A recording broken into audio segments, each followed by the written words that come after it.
ഈ ഒരു സംഭവം നിങ്ങളുടെ കുട്ടിക്കാലത്ത് നിങ്ങൾ എല്ലാവരും ട്രൈ ചെയ്ത് നോക്കിയിട്ടുണ്ടാവും. ഇനി ചെയ്ത് നോക്കാത്തവർക്കാണെങ്കിൽ ഇപ്പോഴാണെങ്കിലും ട്രൈ ചെയ്യാം. അതിന് പ്രത്യേകിച്ച് കാശ് ചെലവൊന്നുമില്ല. അപ്പോൾ നമുക്ക് ഇഷ്ടപ്പെട്ട ഒരു നൂലെടുക്കുക, അതുപോലെ കുറച്ച് കളർ എടുക്കുക, ഇതുപോലെ ഓപ്പൺ ആക്കി ആ നൂല് അതിലൊന്ന് മുക്കിയെടുക്കുക.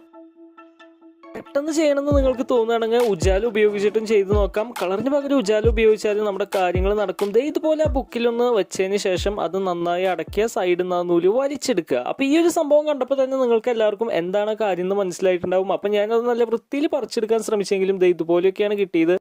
പിന്നെ കത്രിക ഉപയോഗിച്ച് ഇതുപോലെ ഒന്ന് വെട്ടിയും കൂടിയും കൊടുത്തപ്പോൾ നമുക്ക് ഇതുപോലൊരു ടെക്സ്ചറാണ് കിട്ടിയത്. അപ്പോൾ ആ ടെക്സ്ചറിൽ ഞാൻ കണ്ട പിക്ചർ എന്ന് പറയുന്നത് ഇതാണ്. ഏകദേശം ഇതുപോലെയൊക്കെ നമ്മൾ സെറ്റ് ചെയ്തെടുത്തിട്ടുണ്ട്. കുറച്ചും കൂടി ഡീറ്റെയിൽ ആക്കാന്ന് വെച്ചിട്ട് ഇങ്ങനെയാണ് മാറ്റിയത്. പിന്നെ ഇപ്പോൾ ഈ കാണുന്നത് വേറൊരു സ്ക്രിബിൾ ആയിരുന്നു, അതും നമ്മൾ ചെയ്തെടുത്തിട്ടുണ്ട്. സോ രണ്ട് സ്ക്രിബിളും കൂട്ടി വെക്കുമ്പോൾ നമുക്ക് ഇങ്ങനെ കിട്ടും, തിരിച്ചു വെക്കുമ്പോൾ ഇതുപോലെയാണ് കിട്ടിയത്.